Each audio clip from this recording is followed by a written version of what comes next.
The wind screamed across the open prairie like it was carrying a warning. Dry tumbleweed rolled past the broken fence posts of the Miller Ranch, and a lone horse stood tethered outside the porch, snorting in the dust. Inside, Hank Miller sat with his head in his hands, staring at a letter from the bank. His cattle were gone. His well was dry, and his last hope had blown away with the summer storms. Then came a sound, slow, deliberate, heavy boots crunching on the porch boards. Hank looked up, and the light that spilled through the doorway vanished behind a tall shadow. "So," a woman's voice drawled, calm as a rattlesnake's hiss. "You say you can't pay your rent?"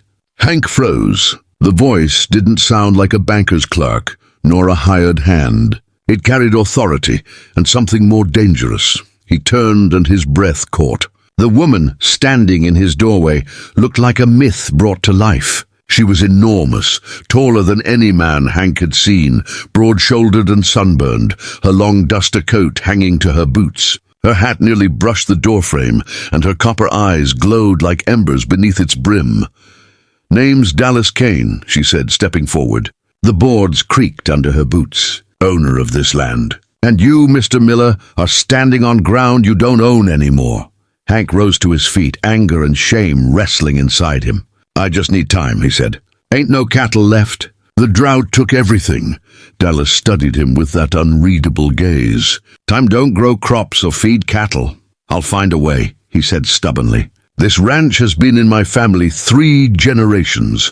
Then you're about to be the last Miller to own it," she replied. The words hit like a hammer. Hank's jaw tightened. "You came all the way out here just to tell me that?" Dallas stepped closer. The air between them seemed to hum with tension. "I came because I don't like sending men to do my talking," she said. "But something about you tells me you ain't just lazy. You're beat. And I don't like seeing a man give up before the fight's over." He laughed bitterly. "Fight's been over for a while, ma'am." Her lips twitched into the faintest smirk. "Then maybe you need a new one." Before Hank could ask what she meant, she tossed a crumpled paper onto the table. "I've got a herd stranded in Drybone Canyon. Storm washed out the pass, and I need a man who knows the land. Help me bring them home, and I'll call your debt square." Hank blinked. "You serious? That canyon's crawling with rustlers and worse." "I don't hire cowards," she said simply. He clenched his jaw, pride pricking him sharper than fear.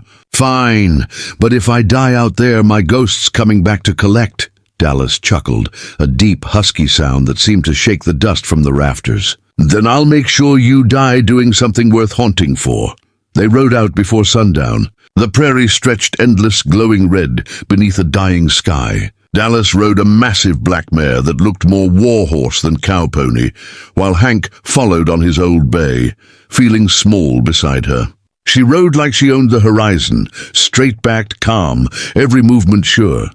As the night fell, they reached the edge of Drybone Canyon. The land dropped away into a maze of red rock and shadow. Coyotes cried in the distance, and somewhere far below, a flicker of firelight betrayed the presence of men. "Rustlers," Hank whispered. Dallas nodded. "We'll ride down at dawn. Till then, get some rest." But Hank couldn't sleep. The wind moaned through the canyon, carrying memories he didn't want. His wife's laughter before the fever took her, the sound of his barn burning when lightning struck. By the time the first light touched the cliffs, he felt hollow inside.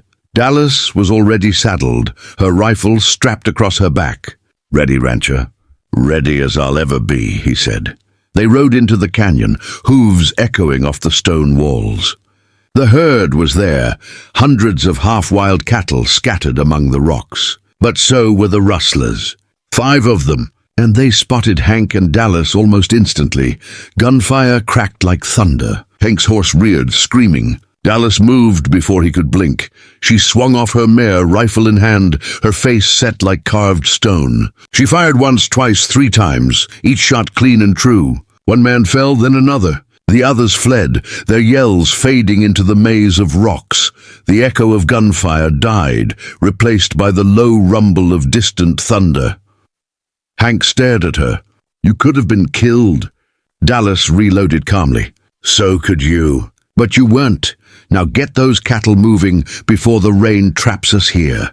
For the next hour they fought the storm and the herd alike. Lightning forked across the sky and rain hammered the rocks, turning the ground to mud. Hank worked beside her, shouting, driving, slipping, until his arms burned and his lungs ached. But Dallas never slowed. She rode through the chaos like a storm herself, unbending, unyielding, her voice rising above wind and thunder. Then Hank's horse slipped on a wet rock. He hit the ground hard, the world spinning around him. When he opened his eyes, lightning flashed, and for an instant he saw her, Dallas Kane, dismounting, boots sinking into mud as she reached for him. Her hand gripped his arm, strong as iron. "You all right?" she shouted over the storm. He nodded weakly. "Why'd you come back for me?" "Because," she said, pulling him up, "I don't like owing anyone a death." They got the herd moving again, driving them through the rain until the storm began to fade. When they finally reached open land, the sun was breaking through the clouds in a pale, tired light. Steam rose from the soaked earth. The cattle settled, exhausted but safe. Hank sank to his knees, breathing hard. Dallas stood beside him, watching the dawn spread across the hills. "You did good," she said softly. He looked up at her. "You saved my ranch." "No," she said, shaking her head. "You saved it. I just gave you a reason to try." He stared at her for a long moment, trying to understand her. "Why help me? You could have taken my land and made twice the profit." Dallas smiled faintly. "Because once a man helped me when I didn't deserve it. Figured I owed the world one act of mercy." Her gaze drifted toward the horizon. "Besides, I like watching men remember who they are." She mounted her horse. The sun framed her figure like firelight, her shadow stretching long across the grass. "What now?" he asked. "Now," she said, tipping her hat.